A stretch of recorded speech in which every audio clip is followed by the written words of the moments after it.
मध्य प्रदेश में होने वाले आगामी विधानसभा चुनाव के लिए बीजेपी ने जब दूसरी लिस्ट जारी की तब से हंगामा मच गया।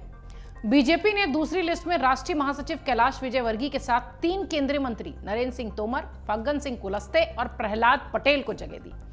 4 सांसद इनके अलावा भी यानी टोटल 7 ऐसे नाम थे जिसने चौंका दिया। हंगामे की वजह यह रही कि सत्ताधारी बीजेपी को विधानसभा चुनाव में बड़े नेताओं को मैदान में उतारने की क्या जरूरत पड़ी। दूसरी लिस्ट में बड़े चेहरों को टिकट मिलने पर बहस जारी के बीच कैलाश विजयवर्गीय का एक वीडियो सामने आ गया। इस वीडियो में वो कहते दिखाई पड़े कि मेरी लड़ने की इच्छा नहीं थी, 1% भी इच्छा नहीं थी। एक माइंडसेट होता है न लड़ने का, अपने को तो जाना है, भाषण देना है। बड़े नेता हो गए हैं, वो वीडियो भी हमने आपको दिखाया है। अब हाथ वाथ जोड़ने कहां जाएंगे। वीडियो में कैलाश विजयवर्गीय को कहते हुए सुना गया कि भाषण देना और निकल जाना, ये सोचा था हमने तो प्लान ये बनाया था कि रोज 8 सभा करनी है, 5 हेलीकॉप्टर से, 3 कारों से। ये सब प्लान भी बन गया था, पर आप जो सोचते हैं वो कहां होता है। भगवान की जो इच्छा है वही होती है। भगवान की इच्छा थी तो मैं फिर से उम्मीदवार बनूं, जनता के बीच जाऊं। मैं अभी भी विश्वास नहीं कर पा रहा हूं कि मैं उम्मीदवार हूं। ये सारी बातें कैलाश विजयवर्गीय ने अपने ही क्षेत्र में एक मंदिर वो पहुंचे थे, जहां पर लोगों के बीच उन्होंने ये बात कही। आपको बता दें कि बीजेपी ने कैलाश विजयवर्गीय को इंदौर क्रमांक 1 से विधानसभा सीट से उम्मीदवार बनाया है, जबकि 3 से उनके बेटे विधायक हैं, सिटिंग विधायक हैं वो।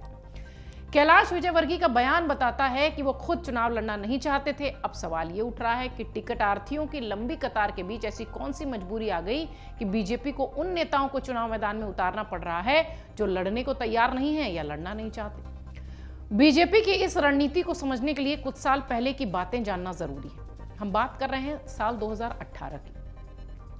2018 के विधानसभा चुनाव में जब बीजेपी गई तो उस वक्त कैलाश विजयवर्गीय विधायक थे, लेकिन उनके बेटे आकाश विजयवर्गीय भी चुनाव लड़ना चाहते थे।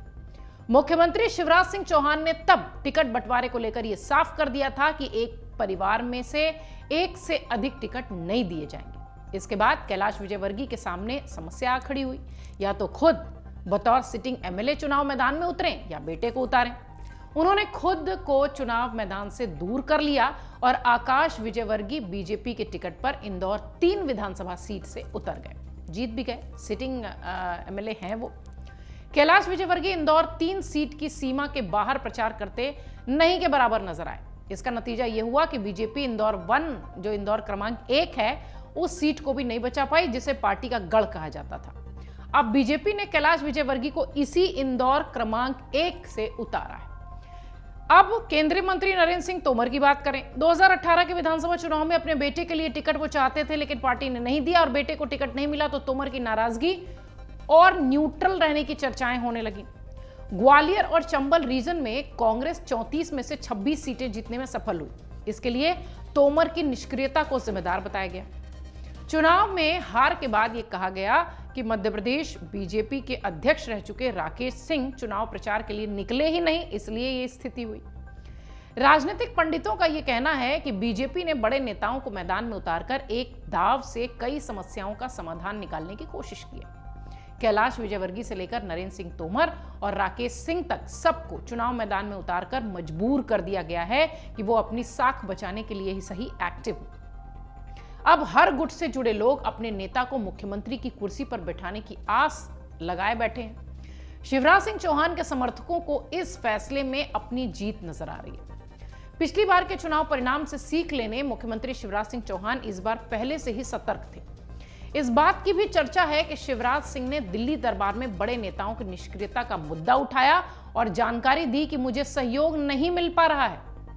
बीजेपी के इस फैसले को इससे भी जोड़कर देखा जा रहा है। कहा यह भी जा रहा है कि कैलाश विजयवर्गीय और नरेंद्र सिंह तोमर समेत सभी 8 नेताओं को न सिर्फ अपनी सीट जीतनी होगी, बल्कि आसपास की सीटों की भी जीत सुनिश्चित करनी होगी। यानी इन नेताओं के सामने चुनौती, संघर्ष कम नहीं है।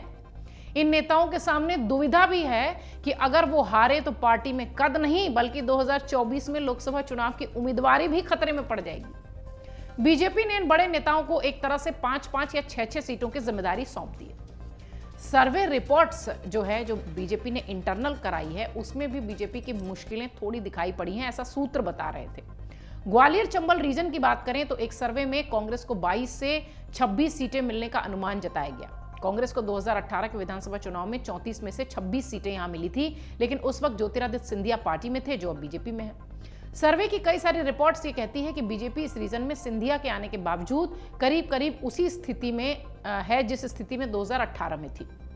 अब बीजेपी के लिए चुनौती थी कि ग्वालियर के साथ मुरैना और आसपास के इलाकों में भी पार्टी के बड़े चेहरे को उतारा जाए, और इसलिए नरेंद्र सिंह तोमर को एक्टिव मोड में लाया गया। बीजेपी ने आगामी विधानसभा चुनाव में बड़े चेहरों को भी एक्टिव करने की कोशिश की है। अब चुनाव परिणाम आने के बाद भी ये पता चल पाएगा कि पार्टी का ये दांव कितना कारगर साबित हुआ। बीजेपी ने 25 सितंबर को 39 उम्मीदवारों के नाम की दूसरी लिस्ट तैयार की, जिसमें केंद्रीय मंत्री नरेंद्र सिंह तोमर को दिमनी सीट से उम्मीदवार बना दिया गया, और फग्गन सिंह कुलस्ते को निवास विधानसभा सीट से और प्रहलाद पटेल को नरसिंहपुर, जो कि उनका होम टाउन भी माना जाता है, वहां से उम्मीदवार बना दिया गया है। लेकिन इन सब के सामने चुनौतियां बहुत बड़ी हैं। अमर उजाला अब आपके टीवी पर भी। अपने स्मार्ट टीवी पर यूट्यूब पर सर्च करें अमर उजाला, चैनल सब्सक्राइब करें और देखें ताजा खबरें, वो भी HD क्वालिटी में। और हाँ, बेल आइकन दबाना ना भूलें ताकि हर खबर हो आपके घर। अमर उजाला, निष्पक्ष, निर्भीक, निरंतर।